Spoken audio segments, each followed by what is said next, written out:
Alright, so I know I look like crap. You don't need to tell me. I apologize. It's just, I mentioned I'm moving soon.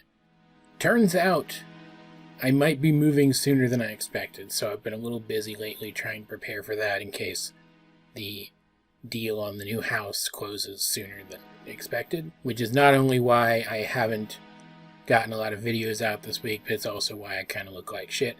I just don't really have time to make myself presentable and still get any of this work done. So again, I'm sorry for that. I'm also sorry for the kind of video we're doing today, because this isn't one of my more popular ones, but it's one that I felt moved to make, as I just recently started a rewatch of Star Trek Voyager. We're getting back to random Star Trek today, and it's a Voyager episode. I previewed in my last random Star Trek episode 30 years ago, when I last made one, that we were going to talk about the Voyager episode Nemesis next, so that's exactly what we're going to do today. Now, I feel like it's worth pointing out, before I say anything else, that I actually really like Voyager. It's not my favorite Star Trek. It's not even my second favorite Star Trek. That would be Deep Space Nine and then The Next Generation. It's not even my third. That would be the original series. But it's my fourth. It's above Enterprise and Discovery and Picard. All in all, the main problem with Voyager, and this is going to really confuse a lot of you guys, considering how much I hate wasted potential, but it's that Voyager wastes a lot of potential. Voyager was set up as a completely different kind of show than any past Star Trek. As different from the others as Deep Space Nine was from the original series and Next Generation. If you are a fan of Star Trek, you will know exactly what I mean when I say that. And yet at the end of the day, it was just kind of more of the same kind of thing that we'd been getting in the 7th season of Star Trek The Next Generation, which again, if you're a fan of Star Trek, you will know that the 7th season of Next Generation wasn't great. The kinds of stories they were telling had started to get kind of stale. The show was on its last legs well before it was even announced that it wasn't going to get a season 8. And while the finale of Star Trek The Next Generation is one of the best TV finales of all time, that doesn't redeem the entire 7th season. The 6th season wasn't great either. It's just the kinds of stories they were telling about a ship traveling around to new worlds and interacting with diplomats and running into space anomalies were starting to get stale. The same people, the same general groups of people, have been writing those stories for too long at that point. And yet at the same time, a lot of fans didn't like Deep Space Nine because it didn't have a ship that traveled around from planet to planet exploring space. It was set on a space station. So Voyager was pitched as sort of a happy medium between a new concept and that old sort of framing device. It would be about a ship that was smaller than the Enterprise D from Next Gen was, and therefore was more likely to be caught up in dangerous situations without a way out. And rather than exploring around because that's what it was designed to do, it would be exploring around because it had been swept away to the other side of the galaxy 75 years from home at maximum warp, which isn't even a thing that they can run at indefinitely. It would be a show about survival, and on top of it, the crew of the ship would be made from two different crews with different ideologies, which is something we'll actually talk about in a second in this review. And to say that Voyager wasted that potential... One of my doggos is having a doggo dream. And to say that Voyager wasted the potential of that setup would be the understatement of the century. Like, obviously that's an exaggeration, but to Star Trek fans, that's kind of how it feels. There was some lip service paid to the difference between the two crews. There was some lip service paid to Voyager needing to find resources to survive, but every single episode was almost an entirely self-contained story. The survival elements would be brought up in one episode and then forgotten in the next, and even blatantly contradicted by the stories of episodes which immediately followed them. And there was actually a mandate on set that the human characters had to act boring compared to the aliens to make the aliens stand out more. So, characters who had the potential to be the most interesting of the group, the young ensign Harry Kim, who was fresh from the academy and very naive, and the first officer, one of the members of that other crew, Chakotay. Both end up being some of the driest characters in all of modern science fiction. Like, there's still things to like about them if you squint enough and read into their characters a little bit. But they're not great, and the way they wrote the show, the alien characters, for the most part anyway, weren't that much more interesting even by comparison. I think the only reason I am as fond of the show as I am is because when it does do things well, it does them pretty stinking well. There are some episodes of Voyager that are some of the best of all of Star Trek, and their breakout character, 7 of 9, is still probably my favorite character in the entire franchise aside from Commander Data. And because it's the first Star Trek series that I ever actively watched from beginning to end as a kid, I watched the premiere, I watched every episode that I could. As it aired, I caught the rest of the episodes in reruns or bought them on VHS so that I could watch them later if I did miss them. And I was there for the finale. Like, there were some episodes that I missed for a while and had to go back after the fact and revisit, but it was the first Star Trek show that I had been with the entire time. It held a special place in my heart because of that. But even I, someone who has a lot of nostalgia for the show, will not sit here and tell you that it's good, because it's really not. As a whole, Voyager is at best only okay, and this episode, Nemesis, is an example of in what ways Voyager tended to be, at best, only okay. In this episode, Commander Chakotay is shot down over a planet and his shuttle crashes, which, at least he didn't crash the shuttle this time, which, again, if you know anything about the show, you will understand why I'm happy that he didn't crash the shuttle himself, that someone else caused it. And he is pretty much immediately found by these soldier guys. They have this look which seems designed to emulate the Hollywood American Vietnam soldiers. They've got the whole wearing green and traipsing sweaty through the jungle kind of aesthetic that you see in those old Vietnam War movies going for them. And they have just the dumbest way of talking to each other. What's this? We found him in the trunks. 100 footfalls past Grove Yellow. Arms? None, sir. These colors? We didn't ask. He's no Crady beast, is he? No, sir, but he doesn't bear Vori colors either. His glimpse is too tame to be a Craden. I hadn't fathomed that, sir. We'll fathom it now. And now some people have argued that this manner of speech stems from some malfunction or some quirk of the Universal Translator, which is the plot device that allows characters in Star Trek not only to talk to each other if the members of a crew speak different languages from one another, but to the random aliens that they encounter. The Universal Translator is a device which is so comprehensive in its understanding of languages that it can instantly translate in real time even languages that it's never heard before, just so long as they're languages that are pretty similar conceptually to the languages it already knows.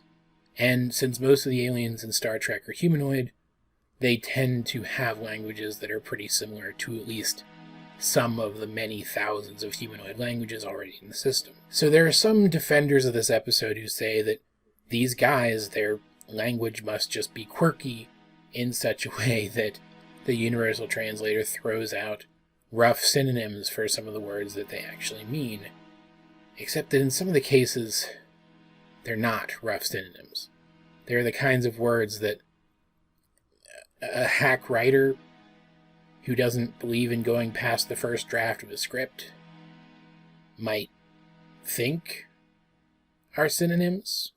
But even if we were intended to assume that that's the case here, why these aliens? Out of all of the humanoid aliens we've seen, based on the logic of this universe, the more human an alien is, the more similar their society and their language should be to human society and language. In fact, that was a major plot point in a lot of original series episodes.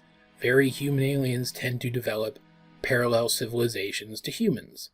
Like, it's not a thing that would actually happen, but it's an aspect of the universe. So why does the Universal Translator have issues with this species and their language specifically, and not some of the more vastly different humanoid species that we've already seen in the show before? Like, let's talk about the Cardassians for a second, because I'm going to mention them again later.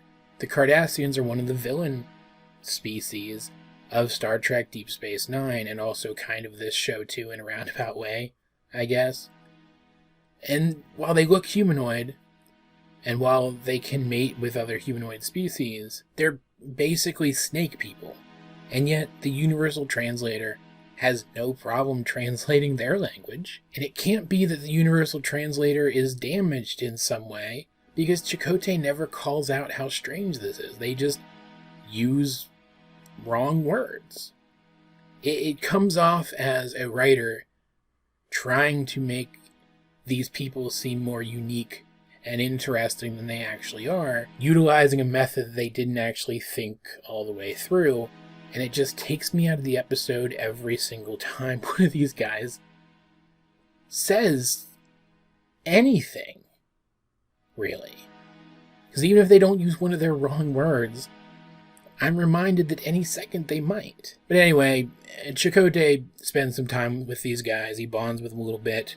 He stays with them for a night and then a full day before shit starts to hit the fan. And he hears about the war that they're fighting. They are, in fact, soldiers. And they have a nemesis. You might have heard them mentioned in that clip that I showed a second ago. They're called the Kraden, I believe, is what it was. I just watched the episode too, man. And they call the Kraden their nemesis, and they talk about how they desecrate the dead, and they attack civilians and all this other stuff. And then the group that Chakotay is with comes under attack. And all of his friends are killed. And it seems like his main character shields have protected him yet again from being killed himself, even though he is actually wounded. But it's not exactly that simple.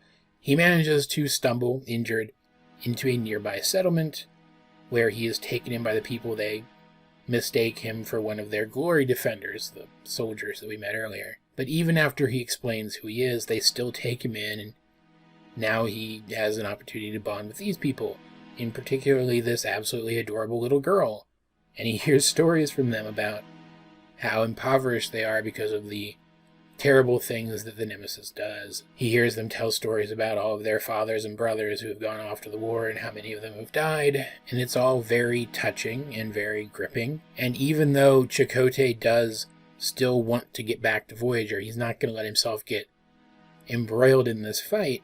You don't want anything bad to happen to these people, or at least you wouldn't, if not for something else going on in the episode in the background, in the B-plot, that I'll talk about in a second. Anyway, he stays a night with these people as well, and then he leaves, making way for an outpost where he thinks he might be able to get word to Voyager so they can come and pick him up. The little girl even gives him a message to take to the outpost with him for her brother who was off fighting the war. She doesn't have any other way to get it to him.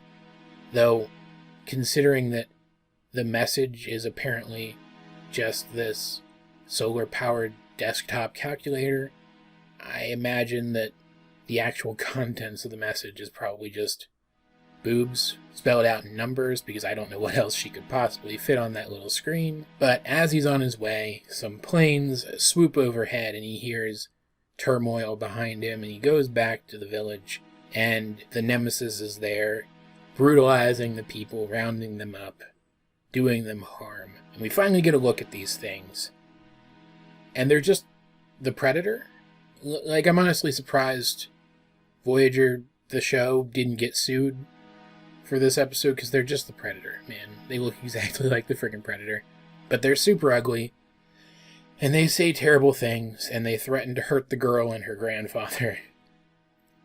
So Chakotay takes a stand, and he fights back against them. He even starts using some of the terminology that he heard from the Glory Defenders. And obviously he's overwhelmed and he's taken captive and left for dead by these people, remaining unconscious for a time, during which we are meant to assume that the villagers were all either taken into captivity or killed. But he is rescued and freed by one of the guys from that group that initially found him, who is magically not dead. And at this point, Chakotay is so outraged by everything that he's seen the Nemesis do that he decides he's going to stay and fight with them, which is a cool moment because of something in Chakotay's backstory that we're going to be talking about again in a couple minutes. The problem with all of this, though, is that B-plot that I mentioned, because of course, this can't just be an entirely Chakotay-centric episode. The other characters have to make some contribution, because it's an ensemble show, and all of their names are in the opening credits. So we've been jumping back to Voyager from time to time as all this has been happening. And one scene happens early in the episode. I neglected to talk about it up to this point, because I wanted to tell you about as much of the plot of this episode as possible before I spoiled the twist. Because I care about you more than Voyager does. Apparently, because they spoil the twist pretty much immediately after the episode teaser. And it is, appropriately enough, Neelix, the most annoying character in all of Voyager, and possibly all of Star Trek, who spoils the twist. It's in a meeting with the senior members of the crew, of which Neelix is apparently one, for some reason. They are talking about what happened to Chakotay, and they keep mentioning an ambassador from the planet below, who has agreed to help them find Chakotay. And it's just the way they talk about what's going on. I'll play a little bit of it for you here, cut up a little bit to save time, obviously. According to the ambassador, Commander Chakotay's shuttle was hit by enemy fire and crash-landed somewhere on the southernmost continent. Right in the middle of the war zone. What do you know about this war? It's vicious. Ambassador Treen's people have been defending themselves against a particularly savage aggressor for more than a decade. That if his troops do find Chakotay, he'll receive medical attention and be transported to the nearest command post. Like, they don't come right out and say it, but the way they dance around using any of the species names, the Vori for the soldiers and Kraden for the Nemesis, and just the way Ethan Phillips, who plays Neelix, delivers some of the lines there, it's obvious that the Vori are actually the villains here, right? It's clear that that's the twist, and it becomes even clearer when, and we're pretty much caught up with the episode as I've been describing it at this point, we see Voyager beam up the ambassador and his delegation and their Kraden, which the music and the fade to black try to imply is sinister, as if Voyager is working with the bad guys and just doesn't realize it yet. Any victim of our bloodthirsty nemesis, the Vori, will always find friends among the Kraden people. But in that same scene, we hear the Kraden talk, and they sound nothing like the Kraden on the planet. It's clear that they are not the same as the Kraden on the planet, which just makes it more apparent what the twist is, that the Vori are actually the bad guys here. So it is, of course, no surprise at all when one of the Kraden on the planet, now that Chakotay is fighting, he's running into them more often now, one of the Kraden on the planet proclaims that he's actually Tuvok, the security chief from Voyager, who's come down with a group of Kraden searching for Chakotay, aiming to bring him back, and is able to talk Chakotay down from killing him, and even break whatever brainwashing was making him look like a Kraden to Chakotay. And just to solidify how screwed up all of this has been, he even takes Chakotay back to that settlement from before and proves that it's a simulation when the exact same scenario plays out again as soon as Chakotay shows up. The same people are there, they're all fine, the settlement is undamaged, and they react to Chakotay as if they've never met him before. Because as it turns out, everything up until Chakotay woke up from unconsciousness after taking a stand against the Kraden that first time has been a simulation. It's been a combination of just all of the brainwashing techniques all rolled in together. This is apparently a thing that the Vori do to condition their own conscripted soldiers, and they also occasionally will shoot down an alien, and if that alien survives, they'll put them through the same process and conscript that alien as well. And this is where another theory for the weird language quirk of the Vori comes in, that maybe they use weird, slightly wrong words as a way of indoctrinating people more effectively. Like, we see Chakotay, once the indoctrination really takes hold and he starts fighting back, using some of those wrong words, which seems to support this as a concept, and I think that's actually maybe what the writer of this episode was going for, but that doesn't even make sense, because they would have to speak the same language as Chakotay naturally in order to plan something like that out. Because remember, Chakotay is hearing them filtered through a universal translator,